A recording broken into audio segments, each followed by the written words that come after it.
योऽयं योगस्त्वया प्रोक्तः साम्येन मधुसूदन एतस्याहं न पश्यामि चंचलत्वा स्थितिं स्थिराम्। अर्जुन एक बहुत ही स्वाभाविक सवाल पूछते हैं। यह सवाल हम सबके मन में सबसे पहले आता है दोस्तों। हे मधुसूदन, जो ये योग आपने समभाव से कहा है, मन के चंचल होने से मैं इसकी नित्य स्थिति को नहीं देखता हूं। अर्जुन कहते हैं कि मन क्योंकि चंचल है, इसलिए वो कभी समभाव में आ ही नहीं पाते। ये कहना तो आसान है कि सुख और दुख को एक जैसा देख के समभाव रखना चाहिए, लेकिन मैं ये जानना चाहता हूं कि इस समभाव को लाएं कैसे। चंचलम ही मनः कृष्ण प्रमाथि बलवृद्धृढम् तस्याहं निग्रहं मन्ये वायोरिव सुदुष्करम्। हे श्री कृष्ण, ये मन बड़ा चंचल है, दूसरों को दबाता है, बड़ा दृढ़ और बलवान है। मन को वश में करना मैं वायु को रोकने की भांति बहुत ही दुष्कर मानता हूं। क्या वायु को आप रोक पाते हैं? दोस्तों, अर्जुन मन को वश में करने को इतना ही मुश्किल बता रहे हैं और पूछ रहे हैं कि इस बदमाश मन को कैसे कंट्रोल में लाएं। इसीलिए तो कहा जाता है कि मन के हारे हार है और मन के जीते जीत। मन इतना बड़ा है कि हर हार और जीत इसी से जुड़ी है, और अर्जुन इसी सबसे बड़े सवाल से परेशान है। श्री भगवानुवाच असंशयं महाबाहो मनो दुर्निग्रहं चलम् अभ्यासेन तु कौन्तेय वैराग्येण च गृह्यते। सबसे कठिन प्रश्न का सबसे आसान उत्तर सिर्फ कृष्ण ही दे सकते हैं। श्री भगवान बोले, हे महाबाहो, निसंदेह मन चंचल और कठिनता से वश में होने वाला है, परंतु हे कुंती पुत्र अर्जुन, यह अभ्यास और वैराग्य से वश में होता है। दोस्तों, इस एक सलाह को अगर आप गांठ बांध लें, समझ लें, तो दुनिया की किसी भी मुश्किल को आसानी से झेल जाएंगे, उसे जीत जाएंगे। मन किसी के वश में नहीं आता, लेकिन वो अभ्यास और वैराग्य के वश में आ जाता है। प्रैक्टिस करते रहिए, अपने आप इच्छाओं का दमन हो जाएगा। असंयतात्मना योगो दुष्प्राप इति मे मतिः वश्यात्मना तु यतता शक्यो वाप्तुमुपायतः। कृष्ण कहते हैं कि जिसका मन वश में किया हुआ नहीं है, ऐसे पुरुष के लिए योग प्राप्त करना बेहद मुश्किल है। लेकिन प्रयत्नशील पुरुष अगर लगातार अभ्यास में लगा रहे तो वो योग को प्राप्त कर सकता है। जो कोशिश करने को तैयार है, जिसे मेहनत से परेशानी नहीं, वो कुछ भी हासिल कर सकता है। बस छोड़ना नहीं है, लगे रहना है दोस्तों। सफर लंबा हो या छोटा, पहला कदम तो उठाना ही पड़ेगा। मन को वश में करना भी वो पहला कदम ही है, लेकिन ये पहला कदम इतना बड़ा है कि उसके बाद का सफर कैसे और कब पूरा हो जाएगा, आपको पता ही नहीं चलेगा।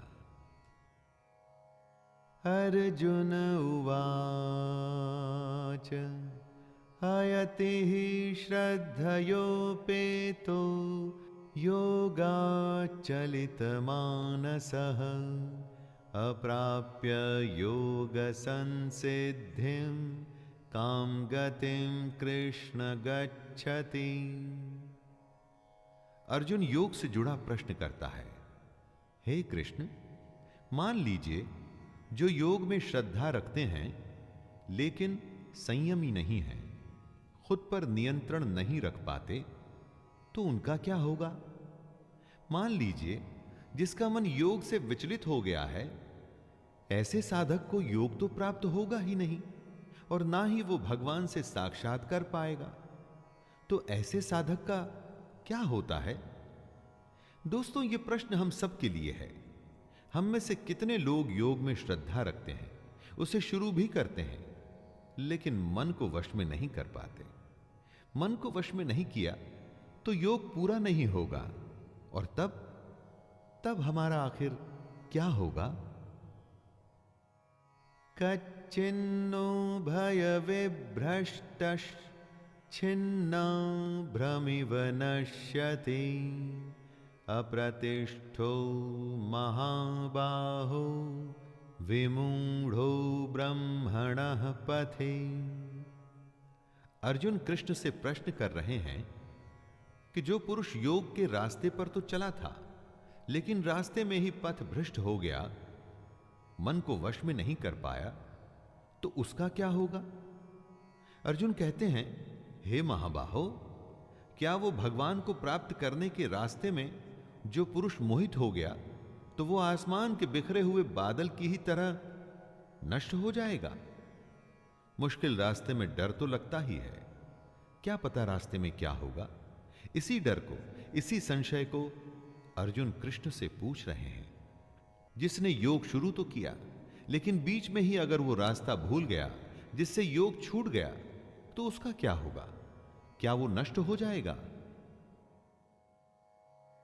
एतन्मे संशयं कृष्ण छेत्तुर्मर्हस्य शेषतः त्वदन्यः संशयस्यास्य छेत्ता नायुपपद्यते। योग से जुड़े अपने प्रश्न को पूरा करते हुए अर्जुन कहते हैं, हे कृष्ण, मेरे इस संशय को सिर्फ आप ही दूर करने योग्य हैं, क्योंकि आपके सिवा दूसरा इसका उत्तर देने वाला मिलना संभव नहीं है।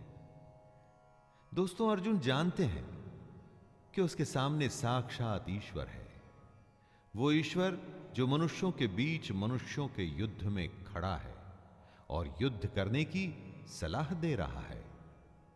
अर्जुन को पता है कि कृष्ण से बड़ा कोई ज्ञानी नहीं, जो कृष्ण ने कह दिया वही अंतिम सत्य है। इस प्रश्न में एक तरह से अर्जुन का प्रणाम है कृष्ण को। श्री भगवानुवाच पार्थ नैवेह नामुत्र विनाशस्तस्य विद्यते न हि कल्याणकृत कश्चित् दुर्गतिं तात गच्छति। श्री भगवान अर्जुन को उत्तर देते हैं, हे पार्थ, उस पुरुष का न तो इस लोक में नाश होता है और न परलोक में ही, क्योंकि हे प्यारे, अपनी आत्मा के भले के लिए कर्म करने वाला कोई भी मनुष्य दुर्गति को प्राप्त नहीं होता। जिसने योग शुरू किया लेकिन बेचारा मन को वश में नहीं कर पाया, तो उसका क्या होगा? क्या वो नष्ट हो जाएगा? दोस्तों, यही प्रश्न था अर्जुन का, और उत्तर में कृष्ण कहते हैं कि जिसने आत्मा की भलाई का रास्ता चुना है, जो भगवान को जानना चाहता है, उसका कभी नाश नहीं हो सकता। दोनों लोकों में उसका बुरा हो ही नहीं सकता।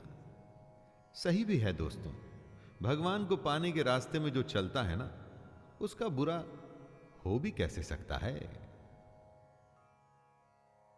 प्राप्य पुण्य कृतां लोकान् उषित्वा शाश्वती समाः शुचीनां श्रीमतां गेहे योगभ्रष्टोऽभिजायते। जिसने योग शुरू तो किया लेकिन बीच में ही छोड़ दिया, ऐसे पुरुष को कृष्ण योग भ्रष्ट कहते हैं। वो आगे कहते हैं कि ऐसा पुरुष नष्ट नहीं होता, बल्कि स्वर्ग को प्राप्त होता है। स्वर्ग में कई सालों तक रहने के बाद वो शुद्ध आचरण वाले श्रीमान पुरुषों के घर में जन्म लेता है। हम जहां जन्म लेते हैं उसी के साथ हमारा भाग्य और हमारा जीवन जुड़ जाता है। सबको लगता है कि अगर वो किसी अच्छे घर में जन्म लेते तो क्या उनका जीवन अच्छा होता। दोस्तों, कृष्ण का कहना है कि अच्छे कर्मों का नतीजा ही अच्छा होता है। अगर आपने अच्छा कर्म शुरू किया जैसे कि योग, लेकिन अगर वो छूट भी गया तो चिंता की कोई बात नहीं, अगला जन्म एक अच्छे घर में ही होगा। अथवा योगिनामेव कुले भवति धीमताम् एतद्धि दुर्लभतरं लोके जन्म यदीदृशम्। जैसी संगत वैसी रंगत। जिस माहौल में आप होते हैं उसी के जैसे बन जाते हैं। कृष्ण कहते हैं कि जो पुरुष योग पथ पे चला था लेकिन रास्ते में भ्रष्ट हो गया तो भी उसके उत्तम कर्म वेस्ट नहीं जाएंगे। पहले वो स्वर्ग जाएगा और उसके बाद अगले जन्म में ज्ञानवान योगियों के कुल में जन्म लेगा। कृष्ण आगे कहते हैं कि हमारा जो ये जन्म है वो निसंदेह अत्यंत दुर्लभ है, उसे बेकार नहीं करना चाहिए। दोस्तों, कृष्ण की कई बातों पर चलने में सिर्फ चांदी चांदी है। उनके बताए योग पे आप सच्चे मन से चलिए, पार हो गए तो भगवान मिल जाएगा, बीच में ही कहीं रुक गए, अटक गए तो भी उसका फायदा अगले जन्म में तो जरूर मिलेगा।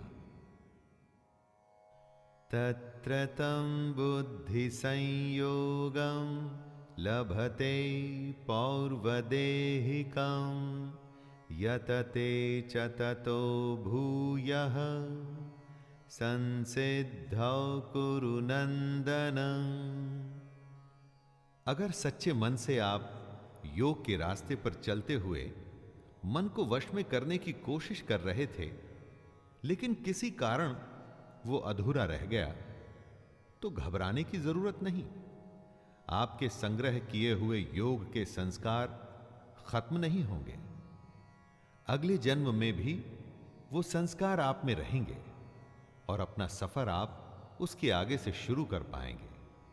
फिर से जब आप योग शुरू करेंगे तो पिछला अर्जित किया हुआ ज्ञान आपकी बुद्धि में निहित रहेगा, आप में समाया रहेगा। तो फिर फिक्र कैसी? कृष्ण को सुनिए, उसके योग में लग जाइए। ये जन्म भी सुधरेगा और अगला भी। पूर्वाभ्यासेन तेनैव ह्रियते ह्यवशोऽपि सः जिज्ञासुरपि योगस्य शब्दब्रह्माति वर्तते। जिस पुरुष ने पिछले जन्म में योग की प्रैक्टिस की थी वो अगले जन्म में अपने आप ही योग और भगवान की तरफ आकर्षित होता है। इसे ही पिछले जन्म के संस्कार कहते हैं। दोस्तों, वो अगले जन्म में किसी ज्ञानी के घर में ही जन्म लेता है। उसके मन में अपने आप ही ज्ञान की जिज्ञासा रहती है। वो फिर से उस कोशिश में लग जाता है। पिछले जन्म में अधूरी रह गई थी जो बात, उसी बात पे वो फिर से लग जाता है। सीधी सी बात इतनी है दोस्तों कि अगर आप अच्छे काम करेंगे, सच्चे मन से करेंगे, फल में लगाव नहीं रखेंगे तो आपकी कोई भी कोशिश कभी भी बेकार नहीं जाएगी। उसका असर कभी ना कभी तो दिखेगा ही। इस जन्म में अगर आप हार भी गए तो अगले जन्म में जीत अवश्य होगी। प्रयत्नाद्यतमानस्तु योगी संशुद्ध किल्बिषः अनेक जन्म संसिद्धस् ततो यात परां गतिम्। जो अपने हर जन्म में योग की कोशिश करता रहता है वो एक दिन परम गति को जरूर प्राप्त होता है। कर्मों के खाते को बैंक बैलेंस की तरह समझिए। अच्छा जमा होता रहता है और बुरा घटता रहता है। हर जन्म के संस्कार इस खाते में जमा हो रहे हैं। कृष्ण कह रहे हैं कि लगातार कोशिश करने वाले को एक न एक दिन उसकी मेहनत का फल मिलता ही है। योग में बीज का नाश नहीं होता। अगर आपने योग में कुछ भी कोशिश की तो उसका फल तो अवश्य ही मिलेगा। तपस्विभ्योऽधिको योगी ज्ञानिभ्योऽपि मतोऽधिकः कर्मेभ्यश्चाधिको योगी तस्माद्योगी भवार्जुन। योगी तपस्वियों से भी श्रेष्ठ होता है। शास्त्र को जानने वालों से भी श्रेष्ठ माना जाता है उसे। जो सकाम काम करता है उनसे भी योगी श्रेष्ठ होता है। कृष्ण कहते हैं, हे अर्जुन, तू योगी हो। दोस्तों, योग और योगी की महिमा का डिस्क्रिप्शन देते हुए कृष्ण कहते हैं कि योगी सबसे बड़ा होता है। कितनी ही कोई तपस्या क्यों न कर ले, शास्त्रों का ज्ञान हासिल क्यों न कर ले, कितने भी सकाम कर्म क्यों न कर ले, लेकिन योगी की बराबरी नहीं कर सकता। कृष्ण चाहते हैं कि अर्जुन योगी बने। दोस्तों, हमें भी योग को समझ उसे अपने जीवन में उतारकर योगी बनने की कोशिश करनी चाहिए। योगिनामपि सर्वेषां मद्गतेनान्तरात्मना श्रद्धावान् भजते यो मां समे युक्ततमो मतः। जितने भी योगी होते हैं ना, उनमें से सबसे श्रद्धावान योगी अपनी आत्मा से मुझको निरंतर भजता है। वह योगी मुझे परम श्रेष्ठ मान्य है। कृष्ण जी ने अपनी प्रेफरेंस बताई है। दोस्तों, भजन दिखावे की चीज नहीं होती, इसका प्रदर्शन नहीं करना चाहिए। आपके आसपास के लोगों को शायद ये अच्छा लगे, लेकिन भगवान को बिल्कुल अच्छा नहीं लगता ये सब। यही कृष्ण भी कह रहे हैं। जो अपने अंतःकरण से, अपनी आत्मा से मुझको भजता है, कृष्ण को आपको सिर्फ अपने मन में रखना है। उसकी फोटो गले में टांग के नहीं घूमना, उसका टैटू नहीं करवाना है, उसकी बताई बातों पर चलना है, उसके योग को साधना है। तभी तो आप उसके प्रिय होंगे और तभी आपको वो सारी चीजें प्राप्त होंगी जो आप चाहते हैं। दोस्तों, ये था 6वां अध्याय, जिसमें कृष्ण ने योग और योगी की विशेषताओं के बारे में बात की। हमें समझाया कि योग क्या होता है, कैसे होता है, और अगर शुरू किया जाए तो कैसे कई जन्मों तक चलता है। आइए अब फिर से मुलाकात होगी 7वें अध्याय में। तब तक के लिए मैं शैलेंद्र भारती आपसे आज्ञा लेता हूं।